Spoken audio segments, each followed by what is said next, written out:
اعوذ باللہ من الشیطان الرجیم بسم اللہ الرحمن الرحیم وَيَعْبُدُونَ مِن دُونِ اللَّهِ مَا لَا يَضُرُّهُمْ وَلَا يَنفَعُهُمْ وَيَقُولُونَ هَؤُلَاءِ شُفَعَاؤُنَا عِندَ اللَّهِ قُلْ أَتُنَبِّئُونَ اللَّهَ بِمَا لَا يَعْلَمُ فِي السَّمَاوَاتِ وَلَا فِي الْأَرْضِ سُبْحَانَهُ وَتَعَالَى عَمَّا يُشْرِكُونَ وما كان الناس إلا أمة واحدة فاختلفوا ولولا كلمة سبقت من ربك لقضي بينهم فيما فيه يختلفون۔ سورہ یونس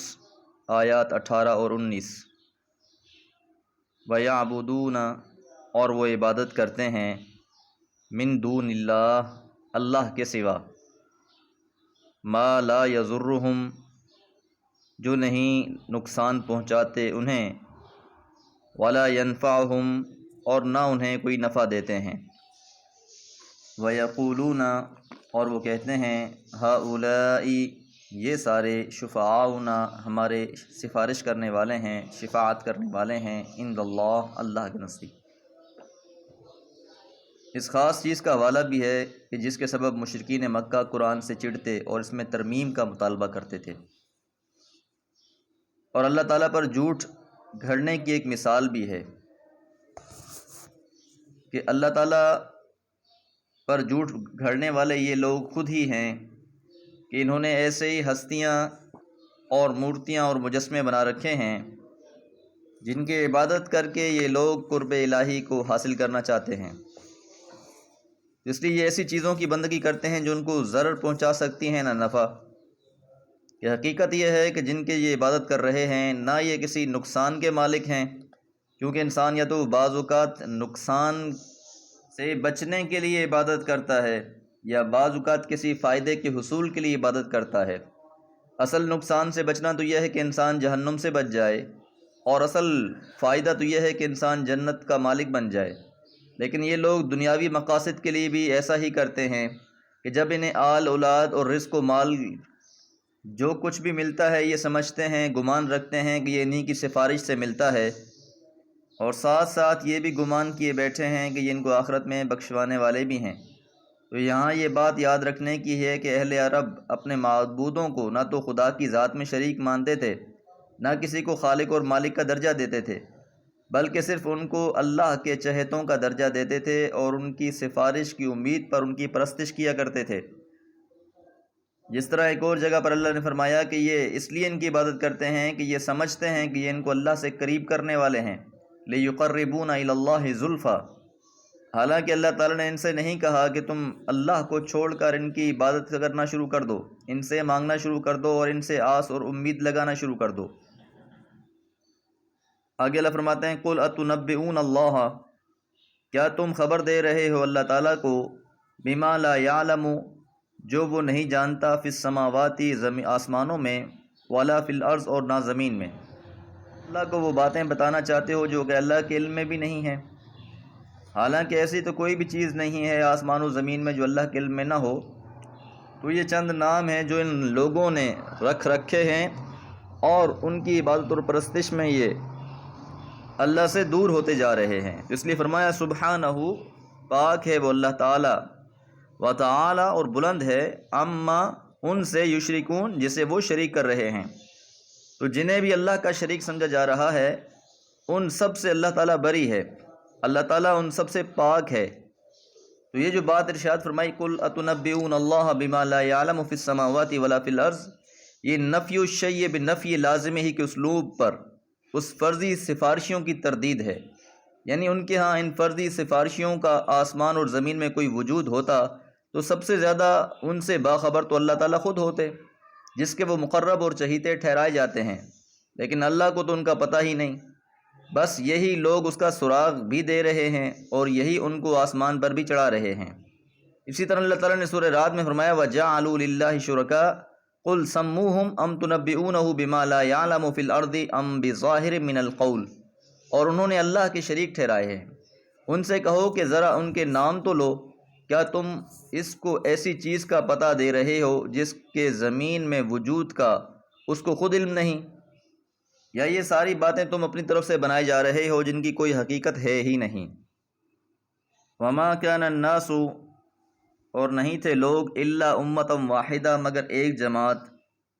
فاختلفوا، پھر انہوں نے اختلاف کیا، ولولا کلمۃ، اور اگر نہ ہوتی یہ بات، سبقت من ربک، جو گزر چکی ہے تیرے رب کی طرف سے پہلے ہی، لتقضی بینہم، تو ضرور فیصلہ کر دیا جاتا ان کے درمیان میں، فی ما فیہ یختلفون، اس میں جس میں یہ لوگ اختلاف کر رہے ہیں۔ وما كان اللہ الا امۃ واحدہ فاختلفوا، یہ توحید کے حق میں تاریخی دلیل ہے کہ اللہ تعالیٰ نے ہمیشہ سے اپنے نبیوں اور رسولوں کے ذریعے سے لوگوں کو ایک ہی دین توحید کی تعلیم دی اور ایک ہی امت بنایا، لیکن لوگوں نے بعد میں اس میں اختلاف پیدا کر کے بہت سی راہیں نکال لیں اور مختلف امتوں اور گروہوں میں بٹ گئے۔ مطلب یہ ہے کہ آج شرک و ضلالت کی جو مختلف طریقوں کی موجودگی سے کوئی یہ دلیل نہ پکڑے کہ یہ راستے بھی اللہ اور اس کے رسول کے بتائے ہوئے ہیں، ان کو اللہ سے کوئی تعلق نہیں ہے، بلکہ گمراہوں کی اپنی ایجاد ہے۔ ضمناً اس سے جدید فلسفیوں کے اس نظریے کی بھی تردید ہو گئی کہ انسان نے دین کا آغاز شرک سے کیا، پھر درجہ بدرجہ ارتقاء کرتے ہوئے توحید تک پہنچا۔ یہ فلسفیوں کا نظریہ ہے، جبکہ قرآن اس کے بالکل برعکس یہ کہتا ہے کہ اللہ نے شروع ہی سے انسان کو توحید کی تعلیم دی، لیکن گمراہوں نے اس میں اختلاف پیدا کر کے فتنے کھڑے کر دیے۔ اور آخری بات جو اللہ نے فرمائی، ولولا کلمۃ سبقت، یعنی اس اختلاف کے فیصلے کے لیے آخرت کا دن اللہ کی طرف سے مقرر ہو چکا ہے۔ اگر یہ دن مقرر نہ ہو چکا ہوتا تو آج ہی ان کے درمیان میں فیصلہ کر دیا جاتا۔ آج بھی امت مختلف گروہوں اور فرقوں میں بٹی ہوئی ہے، حالانکہ اللہ کی کتاب ان کے درمیان میں موجود ہے، جس سے یہ رہنمائی حاصل کر کے ایک راہ پر آ سکتے ہیں جو صراط مستقیم والی راہ ہے۔ اللہ کے پیغمبر کی صحیح احادیث موجود ہیں کہ جن سے یہ لوگ اپنے معاملات کو درست کر سکتے ہیں، اپنی عبادات کو سنوار سکتے ہیں، سنت رسول کے مطابق بنا سکتے ہیں، لیکن افسوس ہے کہ کسی کی بھی اس طرف توجہ نہیں ہے۔ تو اللہ تعالیٰ سے دعا کرتے رہنا چاہیے کہ اللہ تعالیٰ ہمیں اس قرآن سے جڑنے والا اور سنت رسول اللہ صلی اللہ علیہ وسلم پر عمل کرنے والا بنا دے۔ وما علیہ الا البلاغ۔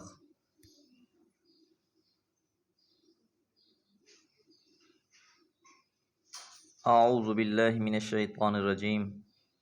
بسم اللہ الرحمن الرحیم۔ وَيَقُولُونَ لَوْلَا أُنزِلَ عَلَيْهِ آيَةٌ مِّن رَّبِّهِ فَقُلْ إِنَّمَا الْغَيْبُ لِلَّهِ فَانتَظِرُوا إِنِّي مَعَكُم مِّنَ الْمُنتَظِرِينَ۔ وَإِذَا أَذَقْنَا النَّاسَ رَحْمَةً مِّن بَعْدِ ضَرَّاءَ مَسَّتْهُمْ إِذَا لَهُم مَّكْرٌ فِي آيَاتِنَا قُلِ اللَّهُ أَسْرَعُ مَكْرًا إِنَّ رُسُلَنَا يَكْتُبُونَ مَا تَمْكُرُونَ۔ سورہ یونس آیات 20 اور 21۔ وَيَقُولُونَ، اور کافر کہتے ہیں۔ یہاں کافروں کی ایک اور بد خصلت بیان کی گئی ہے کہ رسول اللہ صلی اللہ علیہ وسلم جب بھی اہل مکہ کو دعوت دیتے ہیں تو سابقہ انبیاء کی سنت کی طرح آپ بھی ان کو خوشخبری بھی دیتے ہیں کہ اگر یہ ایمان لے آئیں گے تو بڑے خوش نصیب ہو جائیں گے اور اللہ تعالیٰ کی نعمتوں اور بہشتوں میں ہمیشہ ہمیشہ کی زندگی گزاریں گے، اور اگر یہ اسی کفر پہ قائم رہے اور انہوں نے اس حق کو تسلیم نہ کیا تو بالآخر اللہ تعالیٰ کا عذاب ان کو پکڑ لے گا۔ یہ عذاب اس دنیا میں بھی آ سکتا ہے اور آخرت کا عذاب تو پھر یقینی ہی ہے۔ اور پھر پچھلی قوموں کے واقعات بھی بیان کیے گئے کہ جن قوموں نے سرکشی کی، پیغمبروں کی باتیں نہ مانی، نتیجہ یہ نکلا کہ اللہ تعالیٰ کی پکڑ میں وہ آ گئے۔ تو یہاں پر کفار خاص طور پر یہ کہا کرتے تھے کہ وہ جو آپ بات کرتے ہیں عذاب کی، تو اس میں سے کوئی نشانی، کوئی علامت ہم پر بھی آ جائے، ہم بھی دیکھ لیں کہ وہ کس طرح کا عذاب ہوگا۔ وَيَقُولُونَ، اور وہ کہتے ہیں، لولا انزل، کیوں نہیں نازل کیا گیا، کیوں نہیں اتارا گیا، علیہ، اس پر، آیتن، کوئی نشانی، من ربہ، اپنے رب کی طرف سے۔ عمومی طور پر دو وجوہات کی بنا پر عذاب آ جاتا ہے، ایک پیغمبر کی تکذیب پر اور دوسرا عدم ایمان کی صورت میں۔ فقل، پس کہہ دیجئے، انما الغیب، یقیناً غیب، للہ، اللہ کے لیے ہے، یعنی علم غیب اللہ ہی کو ہے۔ فانتظروا، پس انتظار کرو، انی، یقیناً میں، معکم، تمہارے ساتھ، من المنتظرین، انتظار کرنے والوں میں سے ہوں۔ جواب میں نبی صلی اللہ علیہ وسلم کی زبان سے یہ کہلوایا گیا کہ عذاب لانا میرا کام نہیں ہے، عذاب کی خبر اللہ نے دی ہے، میں تم کو اس سے خبردار کر رہا ہوں۔ رہی بات یہ کہ عذاب کب اور کس شکل میں آئے گا، تو یہ امور غیب ہیں،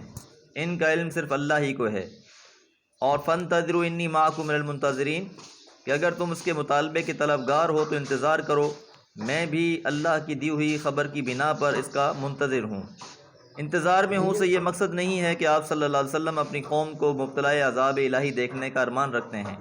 بلکہ انبیاء علیہ السلام اپنی قوم کو عذاب سے بچانے کے لیے اپنی ایڑی چوٹی کا زور صرف کرتے ہیں، لیکن جب قوم اپنی ضد کے سبب سے اپنے اندر وہ تمام اسباب اور علامات جمع کر لیتی ہے کہ جن کے بعد عذاب آیا کرتا ہے، تو قدرتی طور پر نبی کے دل کو بھی ہر وقت کھٹکا لگا رہتا ہے کہ اب کہیں یہ اللہ کے عذاب میں پکڑے نہ جائیں۔ تو اسی خدشے کی طرف اس بات کا اشارہ ہے۔ وَإِذَا اور جب أَذَقْنَا النَّاسَ وَإِذَا اور جب أَذَقْنَا ہم چکھاتے ہیں الانسان انسان کو رحمت من بعد ضراء اس مشقت کے بعد مستہم جس نے انہیں چھو رکھا ہے۔ تو انسان کا حال یہ ہے کہ جب کسی تکلیف کے بعد جو اس کو پہنچی ہو، اللہ تعالیٰ اپنے فضل سے نوازتے ہوئے اس کو دور کر دیتے ہیں اپنی رحمت سے۔ تو یہ چھوٹے چھوٹے عذاب اور تکلیفیں انسان کے سدھارے کے لیے اللہ تعالیٰ کی طرف سے آتی ہیں، اور خاص طور پر اس حالت میں انسان اپنے رب کو پکارنا بھی شروع کر دیتا ہے۔ لیکن جب اللہ تعالیٰ اپنی رحمت اور فضل سے ان کو اس مصیبت سے نکال لیتا ہے تو پھر وہ نئی چالیں چلنا شروع کر دیتے ہیں۔ جس طرح حضرت موسیٰ علیہ السلام کے واقعے میں بھی یہ بات مذکور ہے